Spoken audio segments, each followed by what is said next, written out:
Hello everyone, in this video I'll show you how to create a JSON parser from scratch using JavaScript. So this is the main file and it only has two functions, and we'll also have a util file for all our helper functions, and again this only has two functions. And then we have a sample.txt file which has our JSON data.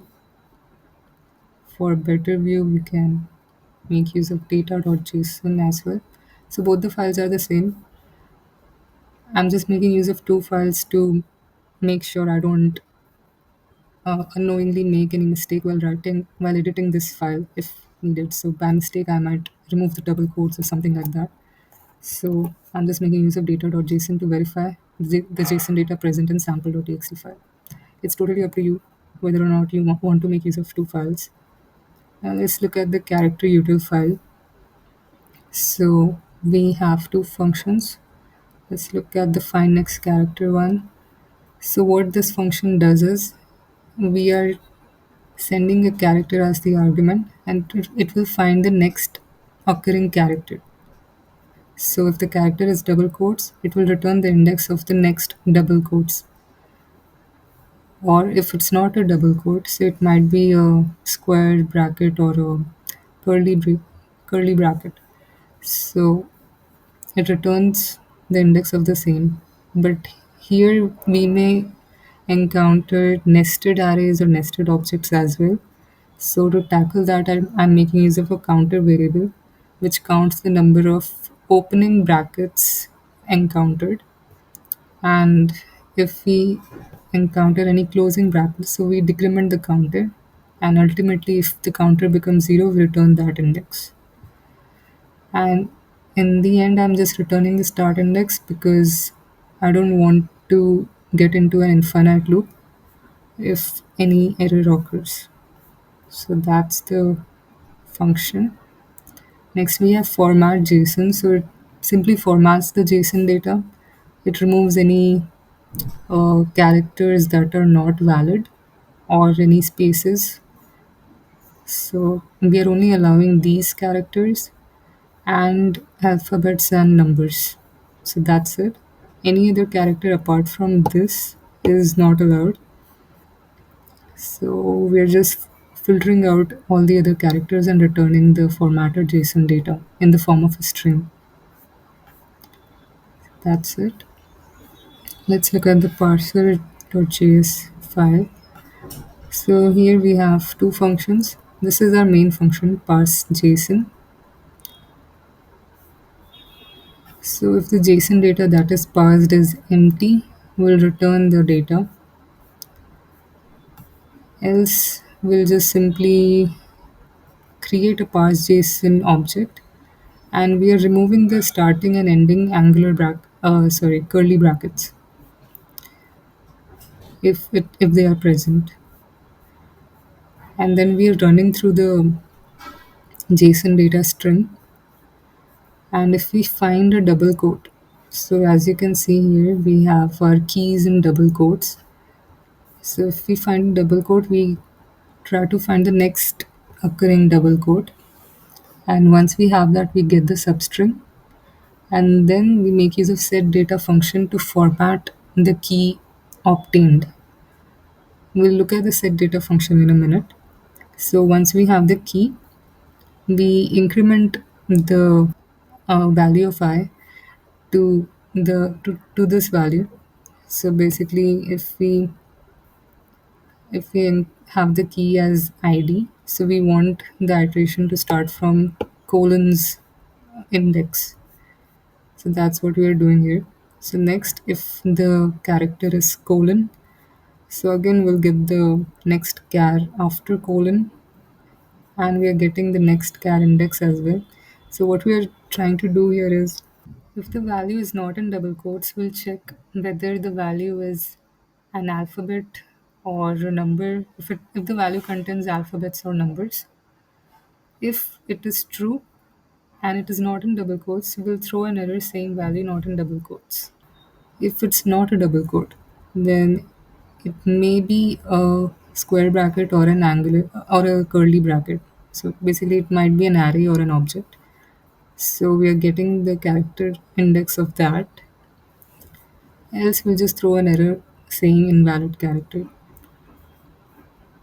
So we are basically trying to get a substring of that value, and once we have that, we'll add it in the parsed JSON object. So we'll get the substring as 0001, and after making use of the set data function, we'll add it in the parsed JSON object. And again, we'll increment the value of I to this next char index. Let's look at the set data function to get a better understanding of what is happening. So this is what it looks like. We are removing the double quotes and then we are testing it for numbers. So if the length is the same of num and modified num to string, then it's a number and will return that number. Else it is not a number and will return the string. So what it means is if we had something like 1 for the value of id, then we'll return 1 in the form of a number.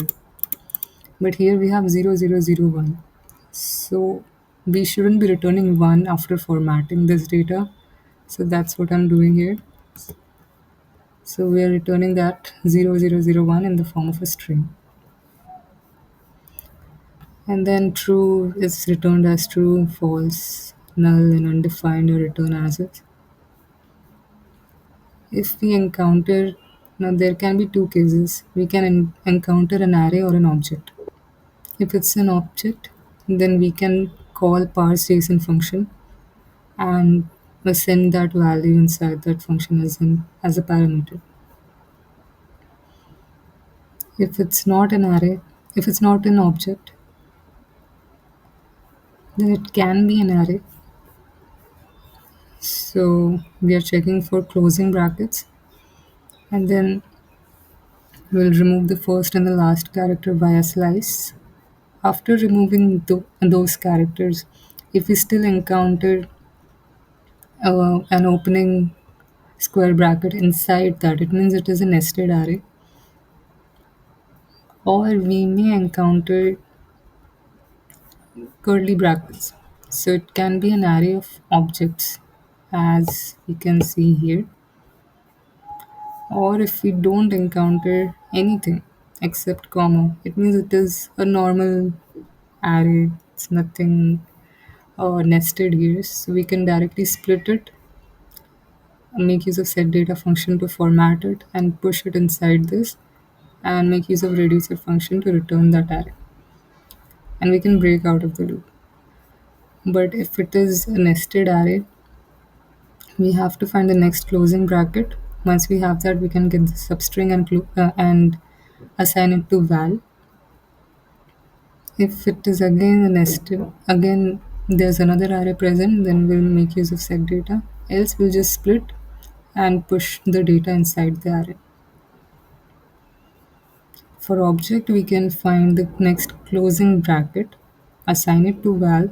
So it's pretty similar till here. Then we'll use the set data function and assign it to the temporary object and push it to array. So no splitting is required here. That's the only difference. Lastly, if it's not an array or an object or a number or undefined or null, true, false values, then it's simply a string and we are returning it by removing the first and the last character.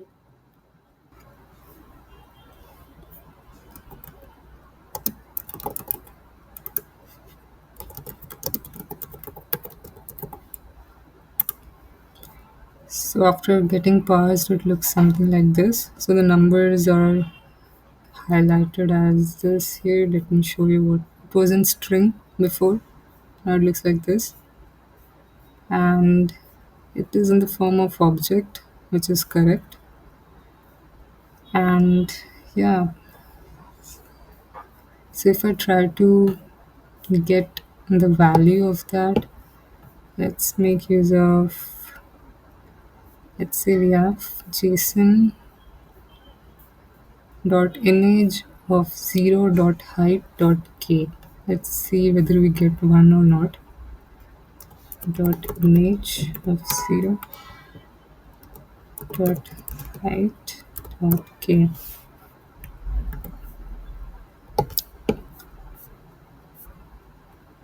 Let's see what we get. We are getting 1, so it's working. So this is how you can create a JSON parser from scratch using JavaScript. Thank you for watching.